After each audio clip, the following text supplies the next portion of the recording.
This episode of Soldier Knows Best is brought to you by Netflix.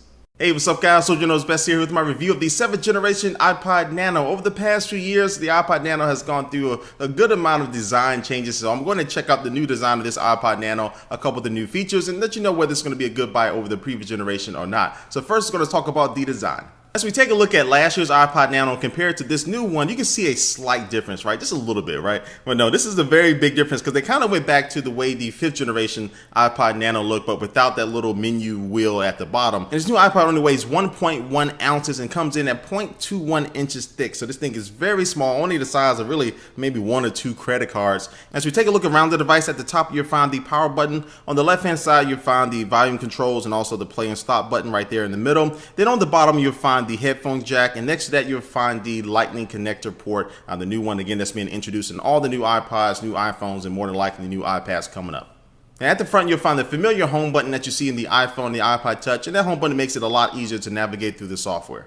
Now, taking up most of the front of the new Nano is a 2.5-inch widescreen multi-touch display with a resolution of 240 by 432. And so the display is definitely pleasant to look at, but the one thing I don't like about this new display is that its viewing angles are not that great at all. So if you're watching video and things like that and you set this Nano down on the table, the video is going to be definitely washed out. You need to be looking directly down at this Nano to really get the best of this screen. And that's going to take a look on the inside of this new Nano. Now on the inside, you want to find 16 gigabytes worth of storage. That's the only version of the Ipod Nano that they are selling. Now you'll also find Bluetooth 4.0 now. It's one of the big new things inside of this Nano. So now you'll be able to connect to a wireless headset or a wireless speaker, or even your car if it does support Bluetooth, and be able to stream the audio from this Ipod Nano to that. Now, as far as battery life, Apple said you should be able to get up to 30 hours for audio playback, 3.5 hours for video playback. And I would say just with normal use, maybe using this thing 1 or 2 hours a day, this thing should last you a full week before you have to put it back on a charger. So overall, I think with this new design and the hardware, Apple is able to combine what they've done with the past 2 generations of the Ipod Nano and really make it into this ultimate little small portable device. And especially by adding the home button and Bluetooth 4.0, I think the hardware definitely took a bump up. And I will say that, again, part of me kind of still favors the previous generation because it was wearable, has a little clip. You can attach it on your shirt if you get ready to go work out or just walk around or something like that. And it was really compact, plus you can wear it as a watch. But I would say with this new design, it definitely is going to be favoring people who want to watch video on the go. And this thing is so thin you can just put it anywhere.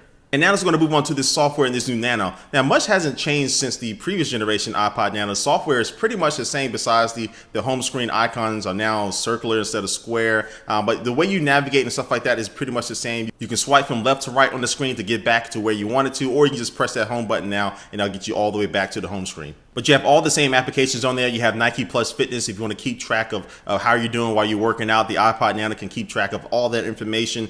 Now the new thing with the radios is that now you can rewind live radio. So it has a 15-minute buffer. So if you want to go back and listen to your favorite song or listen to your favorite DJ, if he says something funny, you can now scroll back in the radio application, which is an added plus. So when I stand back and look at this software, it really isn't that much new there. So it's kind of disappointing. And Apple still hasn't really enabled developers to make applications or third-party applications for this thing that I think would add a lot more functionality to it and make it a lot more fun if you can put some games on here or things like that. So I'm kind of disappointed Apple didn't do that. But the software for a little portable small device still works very well, but I'm just really wishing that it really did a lot more to it. Alright guys, well I'm about to wrap up my review of this new Nano. So what do I really think? Well, first off, I'm going to say that this is not a necessary upgrade from the previous generation. If you have that previous generation, you're definitely probably liking the ability to be able to wear it. It's definitely a little bit more compact. You can even use it as a watch. But the big deciding factor to probably whether you're upgraded or not is going to be that Bluetooth 4.0. That is a very nice ability to have, to be able to sync it with some wireless headphones or wireless speaker. And again, you can sync it up with your car if you wanted to. Now I do like this 2.5-inch display. It's definitely nice for watching video, but I don't like the viewing angles on it, especially after using an iPhone 5 or an iPod Touch with the Retina displays.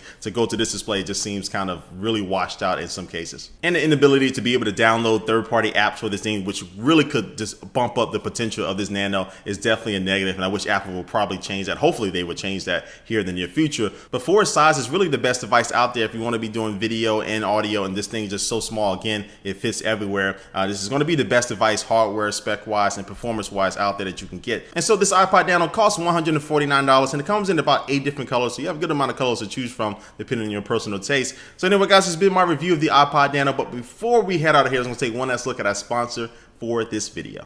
Today's sponsor is Netflix, and if you didn't know, Netflix can stream movies and TV shows to your TV set, your computer, your cell phone, your tablet via the Netflix application. It's also available on the Xbox 360, the PlayStation, Nintendo Wii. Almost everything now has a Netflix app for you to be able to watch all the TV shows and movies that you want to anytime that you want to. So if you want to go ahead and try out Netflix, you can go to netflix.com/soldier and get your free trial membership. Again, that's netflix.com/soldier.